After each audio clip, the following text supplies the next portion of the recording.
Hey there! Welcome to a brand new episode of Muzikxpress. My name is Twan, and in this week's vlog you will see my interview with Leon Bolier about his track Beyond, which came out under the project name Inner Stories. But before we start with the interview, please make sure to subscribe to my channel, and very important, also make sure to click the bell button, because then you will get a notification the next time a new vlog is online. Alright, here it is, the story behind Beyond by Inner Stories, my interview with Leon Bolier. Enjoy! Leon Bolier is a Dutch DJ, producer and composer who has been releasing music since the year 2004. During those years he has released tracks under project names such as Precursor, Subsphere, Mindsensation, Solar Express, Surpresa, Westlander, BLR, and also under his own name, Leon Bolier. In the year 2005, his track Beyond came out under the project name Inner Stories, as part of Tiësto's In Search of Sunrise Latin America mix compilation. In my previous interview with Leon, he already shared the story behind his track Ocean Drive Boulevard, but for this week's vlog I sat down with Leon to ask him about the story behind Beyond. And of course, we also spoke about his BLR project and much more. Leon, first of all, how are you doing? I'm doing great. How are you? I'm good. It's a bit of a hot day. We're recording this interview like the end of July, and what is it, like 28 degrees? Yeah, 30. Yeah, 30 degrees. Oh, nice. Yeah, I've got the airco running. Yeah. So in our previous interview, we already spoke about your classic Ocean Drive Boulevard, but for this vlog, we're going to talk about Beyond, a beautiful progressive trance track you did under the alias Inner Stories. It came out as part of the Tiësto mix compilation In Search of Sunrise Latin America. So was Beyond made especially for this In Search of Sunrise CD? No, it actually wasn't. If I remember correctly, back in the day, I just was making music, and I basically just sent it out to the Black Hole office back then. And I think I might have even sent it to different labels. And Black Hole, back in the day, Dimitri, Tiësto is the manager, he sent me a text like, yo, Thijs just got back to me and he wants that number 058, because I number my projects in my computer. He wants it on In Search of Sunrise. And, my heart stopped beating and stuff like when I read that, because I think 1 or 2 years before I was just listening to In Search of Sunrise 3 like all the time, like the whole holiday. I went on holiday to Portugal with my friends, just listening that CD every day. So then for me it was decided like it's gonna be on Black. Yeah, that was a pretty big moment, I guess. Yeah, for me, like that's like still is one of the highlights of my career. Like in the end, it's like just a track ending up on a compilation CD. But yeah, I was a student, doing side jobs and side hustles and stuff, and then I was like, okay. Yeah. Oh, nice. So, first things first, what can you tell us from the production process of Beyond? I remember I was talking to Jonas Stur a lot, and he had this track out, Castamara, and I know like there's also like people recognized it. Both tracks have like similarities. So I heard this track, Castamara, I was blown away by it, and like back in the day on MSN Messenger, I was talking to Jonas a lot. We're just talking about like how both of us do like sound design and that kind of stuff. So Jonas was like, this is how I made that lead. Like it was just like a preset in a plugin called Chord Legacy Cell. Just with like some fiddling, like I think something with like an LFO to the pitch, and that's it. So I started playing around with it, and I made something, and then I told Jonas like I made something, and it sounds, for me it sounds so much like Castamara, but every time I change it, it sounds less good. So I sent it to him, and Jonas is chill, so he's like, yeah, it sounds good. I'm like, yeah. Every time I change it just takes away from the quality. So are you cool with like me sending this out? And he's like, no problem. And then, later on it ended up on so nice. So Jonas like you. But then in the end, Jonas, I think he got like 3 or 4 tracks on those series. So I don't know that. Yeah, exactly. But and the track before, like Beyond, is the track that with Jonas and Paul. Yeah. And I remember maybe a year later or 2 years later, we were at some intuition party, like in the backstage or in the second area with like a bunch of producers, and then everyone's just like, Jonas, you're gonna get all of us drinks the whole night because you made so much money on this song. So yeah, did you have the melody first, or did you like start with like the beats, or? I think the way I would work back in the day was like first the chords and then write the melody on top, and only later start working on the beats. I wouldn't even say grooves because trance is not that groovy. But just like, make the beat fit the melody and the synth work as opposed to the other way around, like the way I would work, for example, with a house track or like techno. Yeah. So what kind of equipment was used for the track? Just a computer, just a PC. And I think back then I had to like sample down or print audio all the time, make the melody, make the synth. Make the whole, the build up with the cutoff envelopes and everything that will be going on in the whole stem, and print it down and then load it into a new project, because otherwise the PC would just give up. Yeah. So what was it, like Logic or? Cubase, or maybe even Nuendo. Like like when I started out.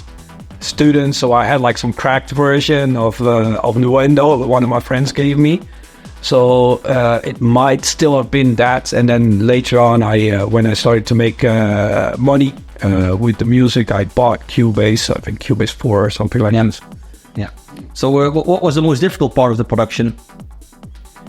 The most difficult part was like to not make it sound like a Samara, and I failed. So But at least Jonas was cool with it. So yeah, Jonas was cool with it. Like, that's for me was the most important. Like I wanted to show him, like, because it was definitely inspired by the track. Yeah. So but yeah, I think I guess like back in the day, doing like the mix downs and like even like mastering, like a bit of mastering myself on it, like that will be the hardest part of the production process back in the day. So do you remember how long it took you to finish the entire track? No, probably a couple of days. Yeah. Okay. Yeah, because you said like you were still a student and you had some side jobs, and so I guess. Yeah, well, I was a student, but I never really went to university because I was always in the studio. I only went to university usually just to do the exams. Mm-hmm. And so most of the time I was actually either working in my side jobs or in the studio. And then later on, when I got my first tracks out, a friend of mine was running a pub. So he asked me, like, can you run the pub during the week at night, and then during the day you can be in your little studio, which was my bedroom back in the day. And do your thing, and that's what I did. Yeah. And then Beyond happened. I started to get like my first royalty statements, which were looking good. And at the same time, I started to get like requests in from promoters, like, yo, do you want to come DJ at our party? And that's kind of like how go around it. Ah, nice. So yeah, Beyond came out with a project named Inner Stories. Why did you decide to use a new project name for this track? Oh, it's basically just label reasons. Because I think at that point I had an alias Subsphere, which was like more, let's say, progressive trance, deeper stuff, which I was releasing on Bonsai back in the day. I had a project called Mindsensation on a different label, and I think like I don't even remember all the stuff that was in like the deals I signed back then. Like those probably really bad deals. Mm-hmm. But I would imagine that every label I would sign something like at least would put like a couple of options. Yeah. So once I signed it, I think this was the first thing I ever signed to Black Hole. So I just made up an alias and that was that. Yeah. And same time I still like kept in mind like a certain sound, and an alias that should be connected. But for example, I also had an alias I came up with later called Surpresa, and those tracks, like the inner stories in Surpresa tracks, like it's like the same sound. Yeah, was that the State of Trance, I think? Yeah, it was an Armada. So. Yeah. Actually, the first Surpresa track was a track called Back in the Days, which was like a follow-up to Beyond, because Black Hole said like, this track is going to be ending up on Insert Sunrise. So I was like, oh yeah, I'll make another one. But yeah, then I guess like the track list was closed. And, you were trying to get 2 tracks on the surface. Exactly. Yeah, of course. Why not? Once the track was finished, you said you sent it to Dimitri, and he told you like, okay, Thijs likes it, and he wants to have it on the compilation. Yeah. So they did not ask you to change anything, or they were like, okay, that's usually good news. Yeah. And the only thing I was like, not waiting for, but like that message, like, oh, too bad. Like in the end, it didn't end up on the compilation. So I remember when there was like a release party back in the day. It was called Heineken Music Hall in the Netherlands. It was the day before Queen's Day, and then we went there, and they were selling the CD at the party, and I went. Like that's the first thing I done. I went there, bought the CD, and I checked. I'm there, okay. So before that, you were not even 100% sure that it would. Yeah, I just know, like in this business, I already knew back then, like nothing is sure till you got it in your hands. Yeah. Oh, cool. So you had to purchase the CD yourself? Well, of course I think they sent me like 20 CDs later on. So so it's not like that they were like too cheap to send CDs. But I was at the party. I just wanted to have one, because I was so excited. Yeah, I can imagine. It must have been like a really cool moment. Like, yes. Yeah. So I bought it, and I showed my friends, like, look, I'm there. So I tried to think, what year was that? Was it 2004? Yeah, something like that. Like this. 4 or 5. How old were you back then? 23. Yeah. Nice. So in April 2005, Beyond came out on the In Search of Sunrise compilation. It was also featured on the In Search of Sunrise album sampler as well. Back then social media wasn't really the way we know it right now, but there were several forums on the internet such as Trance.nu and Trance Addict. So how are the reactions on Beyond? I think people really liked it. There was a couple of people that would be like, hey, it sounds like Castamara or whatever, but still they liked, like I guess like 99% of the people liked the track. I know, also like Armin started playing it on the State of Trance, and I mean, if the reaction would be negative, then I would have remembered. So I guess, yeah. So you already said, like, Armin played it, and of course Tiësto played it. Do you remember other DJs that were playing the track? Oh yeah, I guess all the trance guys, Ferry.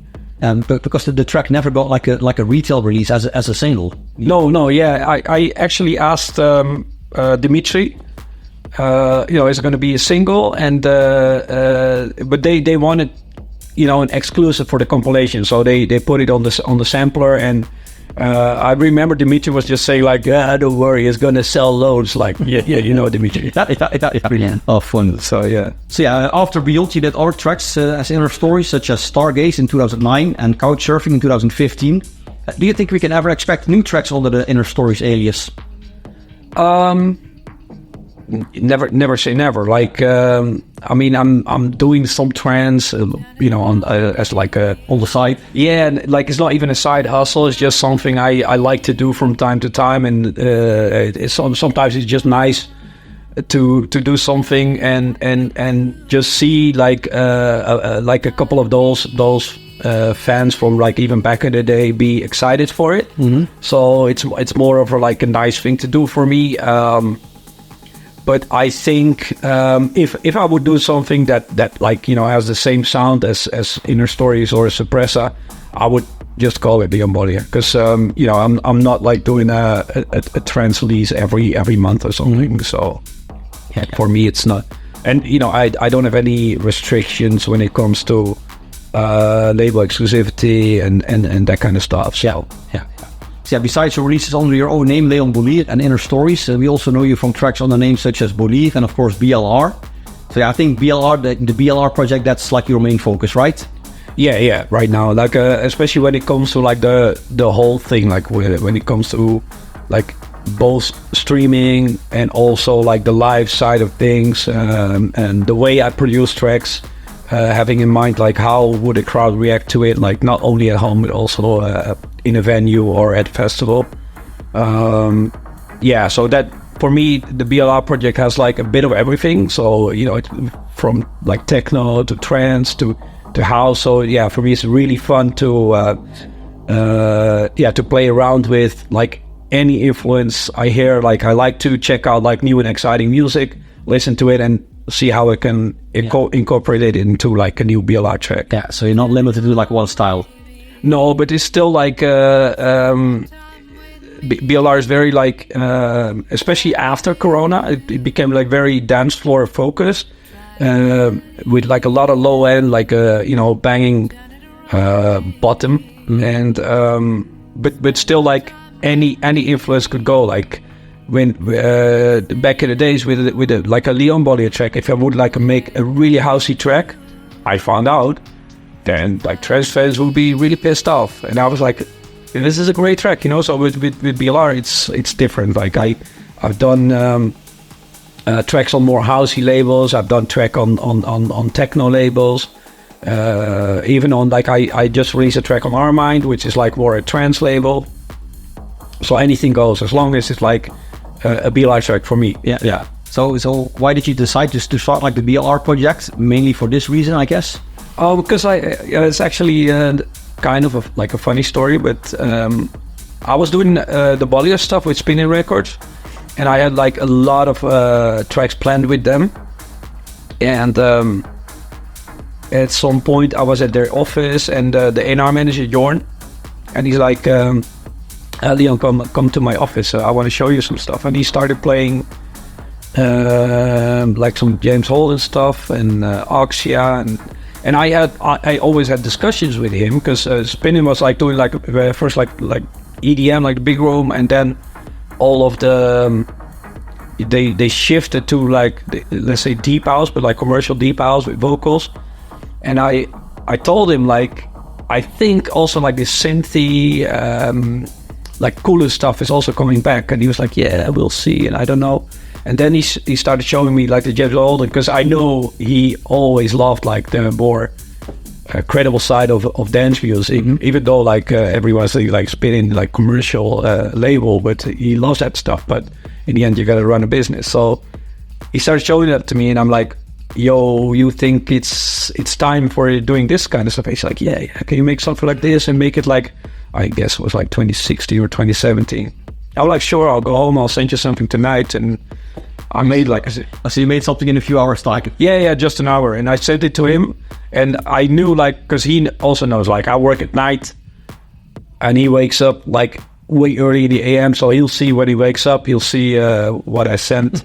And then usually when I open my mail and I see like a lot of exclamation marks, he likes it. So and like all the capitals, and like, oh, so like, okay, you want me to finish it, right? And yeah, and he was like, yeah. And then in the end, like that track became Nungwai, the first BLR release. But so then later on I was back like at an A&R meeting, and we were talking about this, and then Jorn is like, but we have so many tracks planned with you, so what are we gonna do? I'm like, yeah, maybe do like a new alias for this, so we can also like distinguish like a more commercial sound and a more let's say credible sound. He's like, yeah, sure. I'm like, oh yeah, let's come up with an alias. And he's like, BLR, this is Bolier without the the vowels. I'm like, sure, let's go. And that's it. Yeah. So, and that one ended up to be the first release as well on the Tiësto label, After Hours? Yeah. So how did that happen? I only found out later, because I was at home. I was just in the studio, and other guy from other A&R from Spinning, Marco, he sent me a text like, yo, check out Thijs' set at Ultra tonight, because they're streaming it. And I thought, okay, cool. He's gonna play my new Bolier release, because that one was just in promo. So I checked the set, and then he played Nungwai.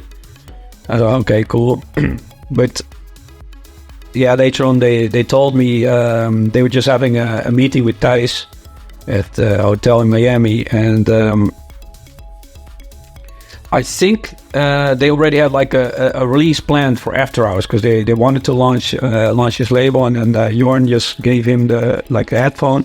Oh, check this one out, and so he checked it, and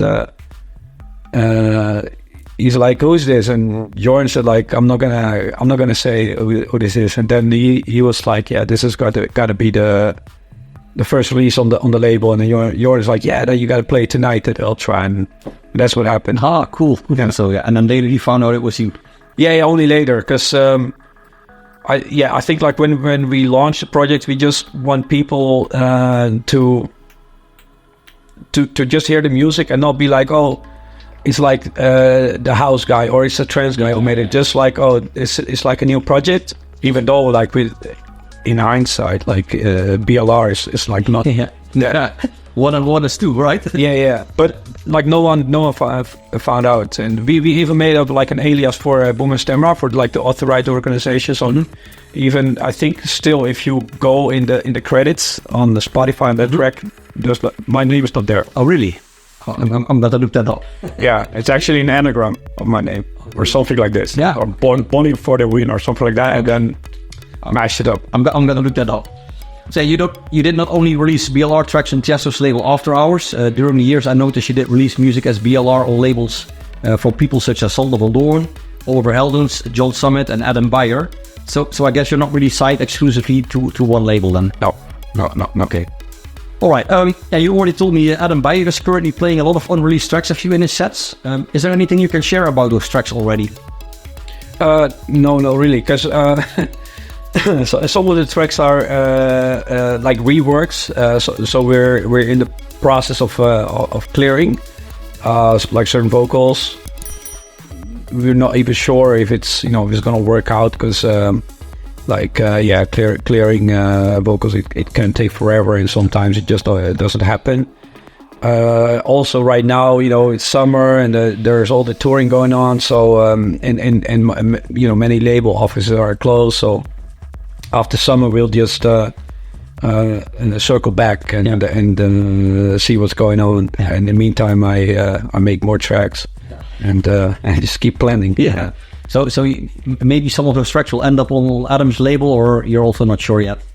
Yeah, I know. Like I just released 2 on his True Soul label earlier this year, and there is one he wants on Drumcode, but that one needs a clearance.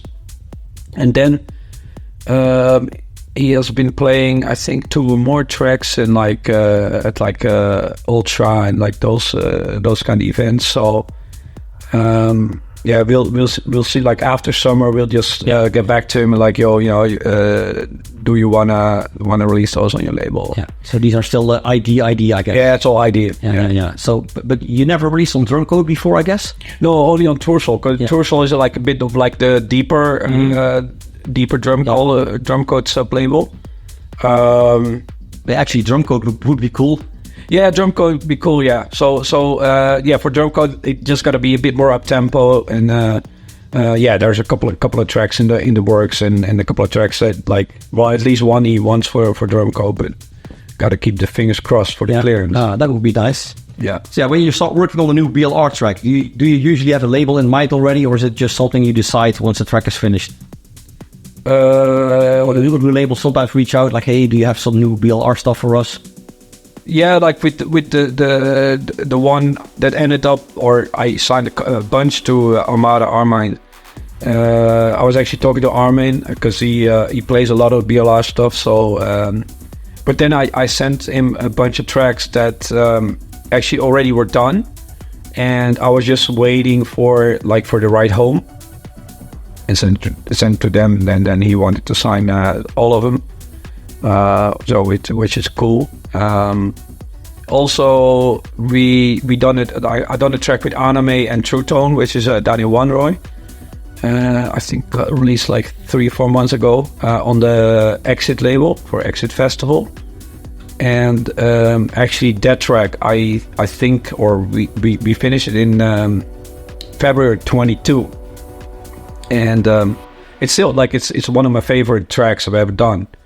And like Daniel was like, yeah, when are we going to release? I'm like, wait, like we got to find the right label for this one. Like I don't want to just release it for the sake of releasing, and then Exit wanted to take it, and with their story, it was like a perfect match. Yeah, so it was like released like 2 years later. Yeah. But and also the track that dropped on Our Mind, I think I made that one even before the track we just talked about. Like My Precious. My Precious, yeah, which is a remake of one of my first Leon Bolier. Yeah. Cool. So there will be more stuff on Our Mind? Yeah, I think right now 3 more tracks on Our Mind, and also 2 more tracks on Armada, like on the main label, but that's like less trancey stuff. But we still got to find like a release date for that. So it's probably going to be next year. Okay.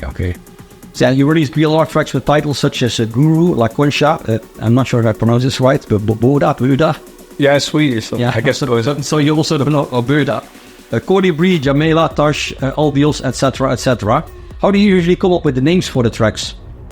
Well, the first titles for BLR tracks were all like called after like beaches and like beachy play. Like Mumbai is a beach in Africa. I think like Madagascar or something like that. So then the next one was Buddha is in Sweden. There's one Sanya, which is in China. And a bunch more. And then only later on I was like, yeah, I'm done with beaches. Yeah, I'm done with looking up beaches that I don't want to go like go Copacabana or whatever, because it's a bit like obvious. So yeah, later on it's often just a bit like I listen to the track after it's done, and like what kind of like I wouldn't even say feeling, but what kind of thoughts come up with me, like with like a melody. For example, the next track that's coming up on Our Minds is called Endless, and it just has to do with like the melody just keeps going. So that's why for me it's okay. So sometimes there's a story behind it. Sometimes no. So in the previous interview I did ask you if you still had something on your bucket list, and then you said you would love to have a number 1 track one day. Well, that did almost happen like a year ago, since you were involved in the track DNA, Loving You, from Billy Gillies and Hannah Bolin. Yes, DNA peaked at the number 9 position in the official UK singles chart, and it did end up at the number 2 in the UK dance chart, so that was very close to number 1. DNA reached the double platinum status in Ireland, and it was also platinum in the UK and gold in Poland. So is this your most successful track so far? Yeah, if you talk, like I'm not 100% sure, like because this one is really, really successful in UK especially.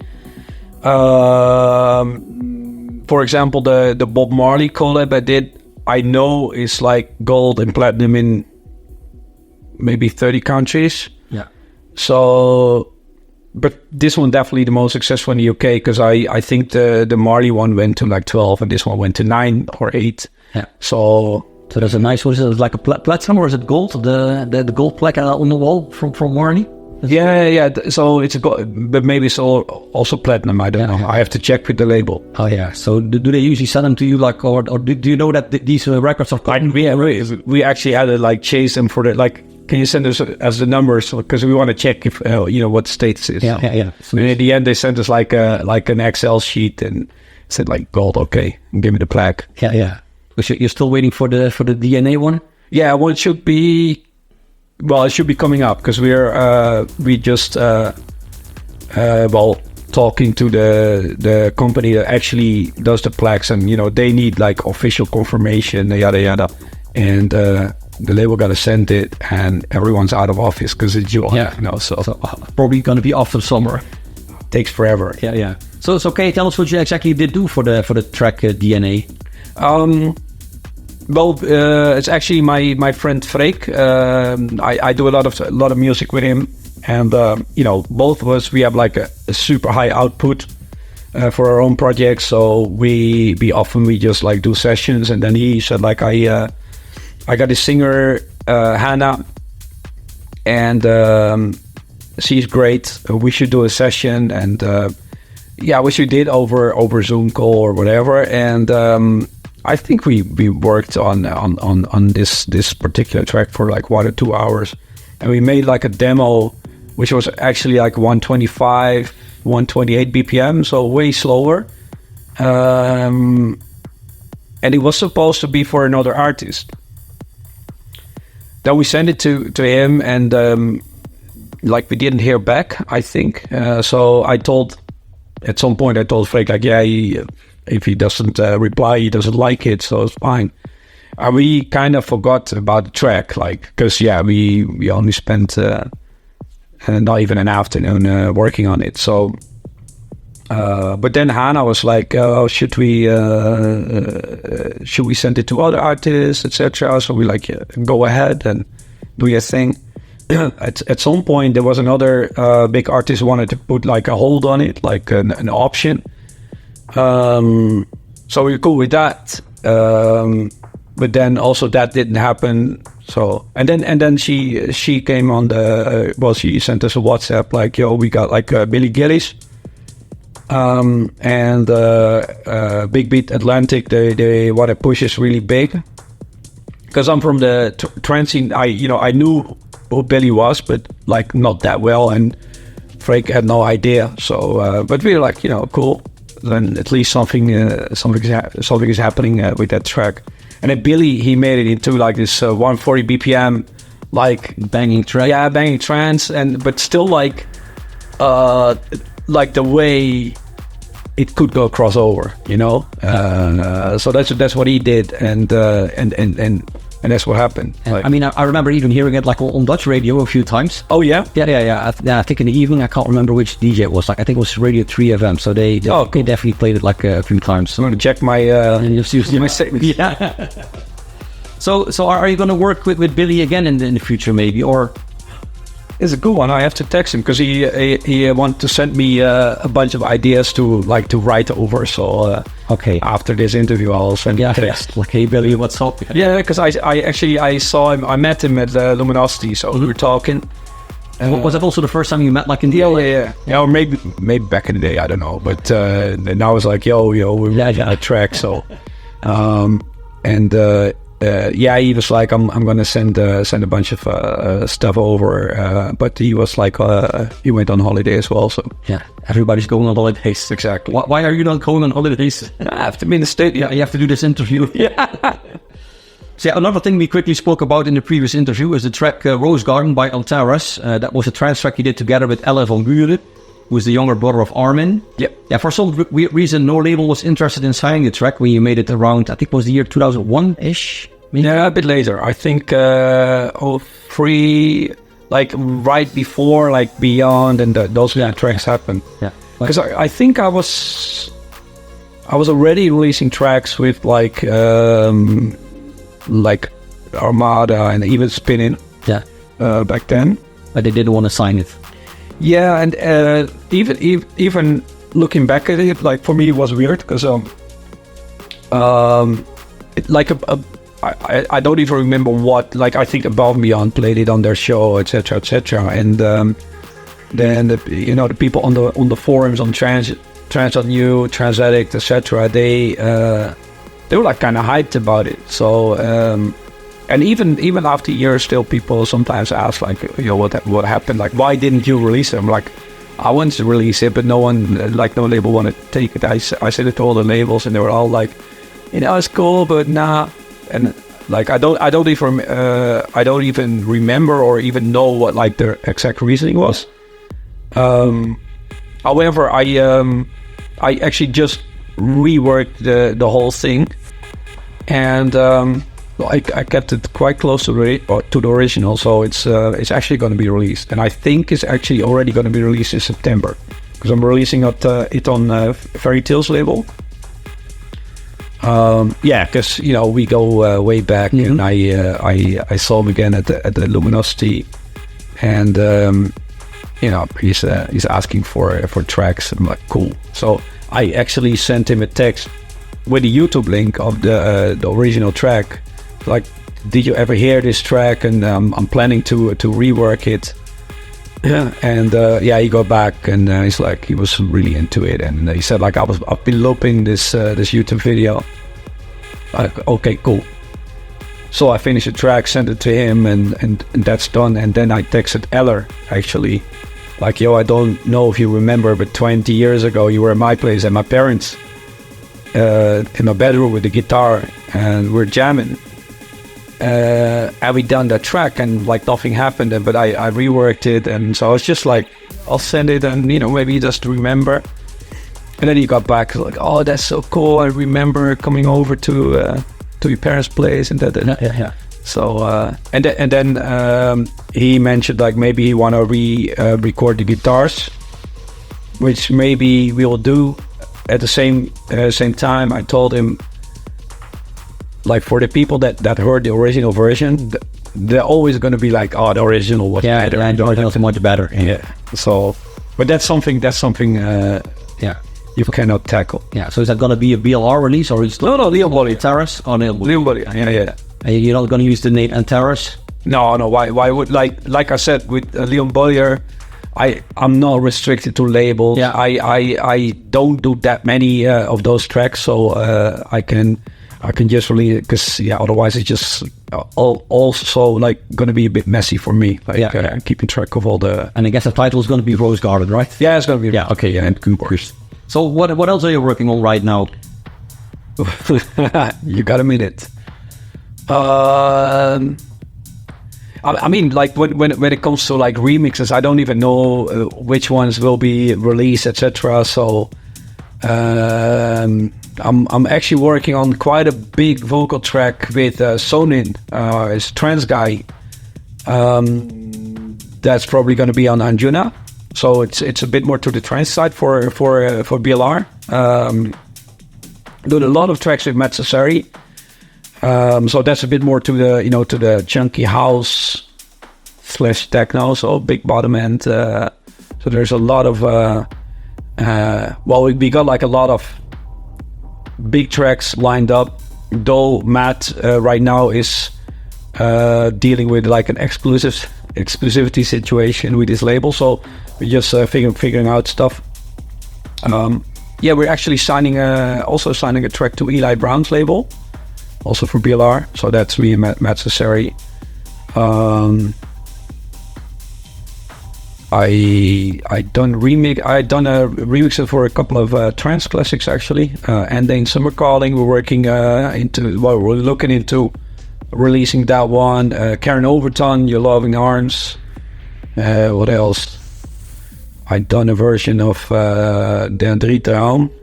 Heel Bob. Yeah, Heel Bob. But we're looking into like what should we do, like make it a remix or try to get like a clearance so we can do like a cover version.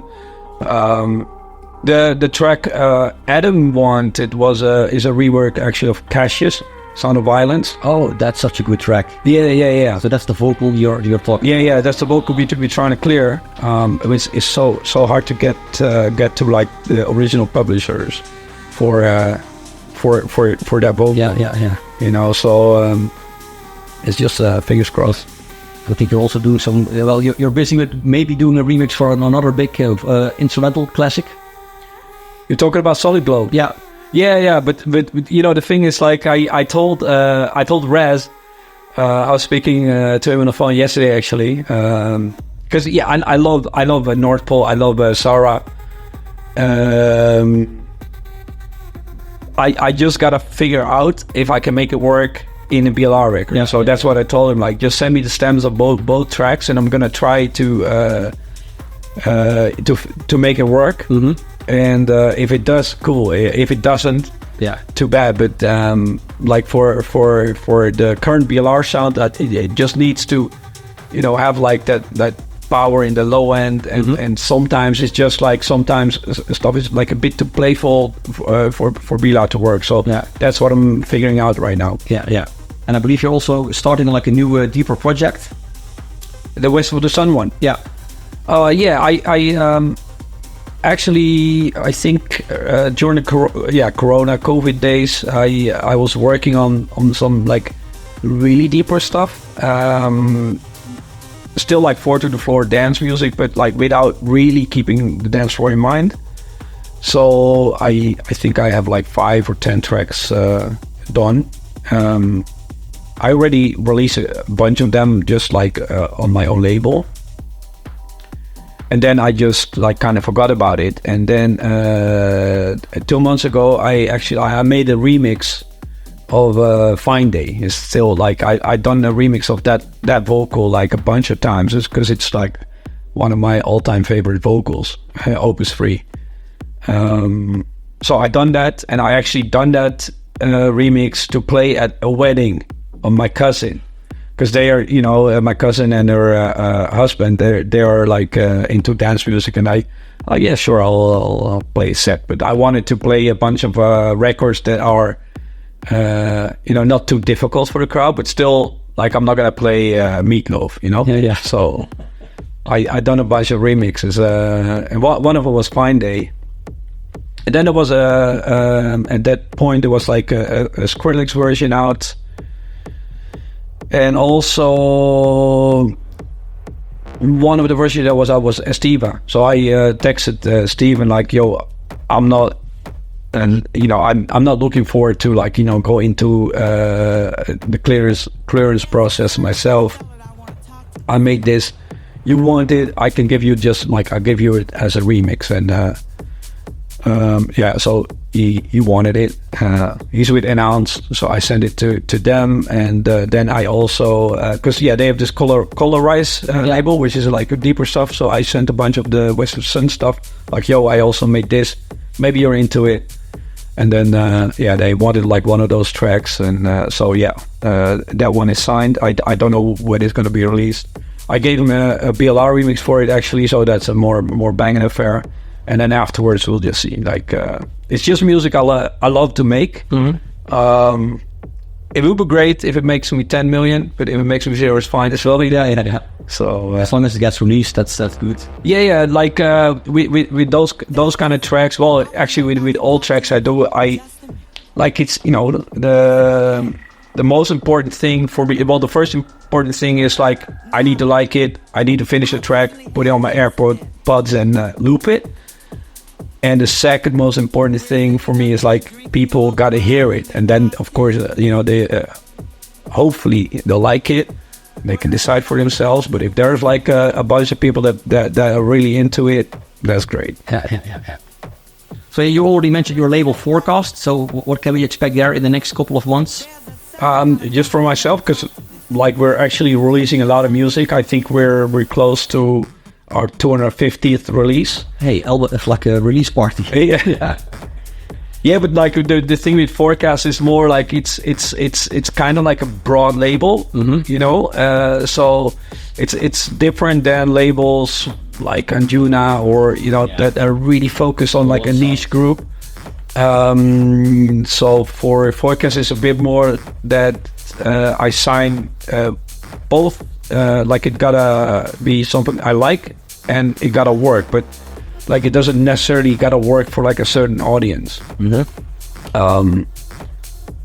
That's for like a release or celebration party. Like I wouldn't know where to advertise it. Yeah. No, that makes sense. I think I got like the next Bolier record coming up with Forecast September. And I actually made it last week, but that was also an idea I already had laying around since COVID times, because then I was like in the studio 7 days a week, so I made so much music and so many like setups and ideas. So this was a vocal track. It kinda reminds me of my own track called Grow Up, so same kind of vibe, like very summerish and cheerful, and male vocal. like a bit nostalgic. Yeah. Like it has a bit of nostalgia to it. But yeah, it's like with the Bolier stuff, it's usually like it's either housey or catchy or both. Like, So, and you also release a lot of stuff from other artists there. yeah. Most of the stuff is by others. Yeah. So in the past, you did already work together with people such as Joel Steur, Menno de Jong, Joop, Cliff Koenraad, Sieg van Riel, W&W, Marcus Jusso, Rob Styles, Mark Otte, Propulsive, Redondo, Daniel Wanrooy, and lots of others. So are there still people you would love to work with one day? I mean, the answer is yes, but I have to, like, because you're gonna be like, yeah, who? All right. Well, you read my question. No, I mean, there's a lot of producers I absolutely respect, but like the first people that will come to mind right now would be like vocalists. Like, for example, I love Becky Hill, for example. Like she got like this power to her voice. So you know that's something like that would be awesome to work with. Let me think. Well, I got like a new favorite, and I know he's been around for a while, but I've been checking his sets now, like Bonobo, like because that's like the kind of stuff like I listen to, and every time he plays like the next track, I'm gonna be like, oh, what's he gonna do? You know, so he kind of surprises me with every new track he's playing or releasing, and that's what I'm always looking for. Like, I don't want to be listening to a set or to music and know exactly what's gonna or was probably gonna come, and then it happens. Yeah, it happens. Yeah. That's this. Like, then I feel like I'm wasting my time. Yeah, exactly. So yeah, besides music, do you have like any other hobbies or? Yeah, I just heard my other hobby is collecting sneakers. I said I'm not going to film it, but when you enter Leon's house, there's like, I think, is it like 30 pairs of sneakers in the hallway? At least, yeah. That's like a sea of sneakers. Yeah. So I love sneakers, but that's not like a hobby. I used to like draw and paint.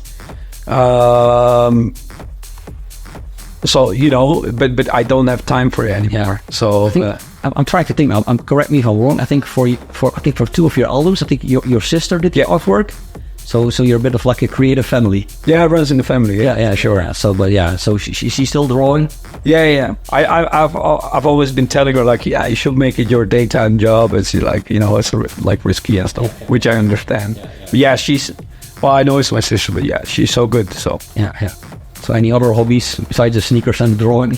No, it's like you don't have time for it. Yeah, but like music, like I was actually discussing that with Pablo from Above and Beyond like a couple of weeks ago. Like when it comes to making music, it's like, for me, it's still like every day you wake up and you be like, of course there's like good days and bad days, but usually it's something like, today is going to be a good day because I'm going to be making music, you know, and that's the most important thing, right? So making music is my biggest hobby. So and I gotta do it every day. So you know, that's and if you're lucky, you get paid for it. So yeah, I mean, I make my living doing it. So yeah. So since when is music like your full-time job? Well, since I got my first statement from It's a Sunrise. Oh, so since Beyond. Yeah. Okay, that's good. So but I was still living with my parents, so like it's way cheaper then. But I got like a big statement for like being a student, and I quit my side job, side hustle. Yeah, like I never went back there, and I just like all the free time I had, I put into music, and then stuff like the balls are rolling also with like the gigs and everything. Yeah. Okay, I like that it's the track Beyond. That was like since then that you're doing like this for full time, because now I think that's a nice end for the interview then. Yeah, but actually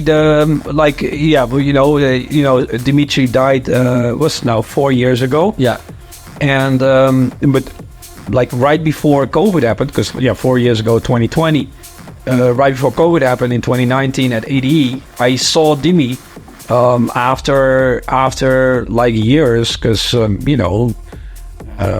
sometimes it happens that you just don't see each other. And I knew he was going through like a couple of rough patches, so we were just talking, and I'm like, dude, I'm so glad because he was doing better then. I'm glad you're doing better. And I told him, like, I'm still so thankful to you for, like, you gave me that break, you know. Yeah. So I'm still glad that I gotta say that to him before he passed away. Yeah. All right. Well, thank you very much for your time. Yeah, no worries. Alright, that was it. This week's vlog, my interview with Leon Bolier and the story behind Beyond My Inner Stories. Leon, thanks a lot for your time. Much appreciated. Thank you for watching. I hope you enjoyed the vlog. If you did, make sure to give this video a like, leave a comment in the comment section below, and very important, make sure to subscribe. Also make sure to click the bell button, because then you will get a notification the next time a new vlog is online.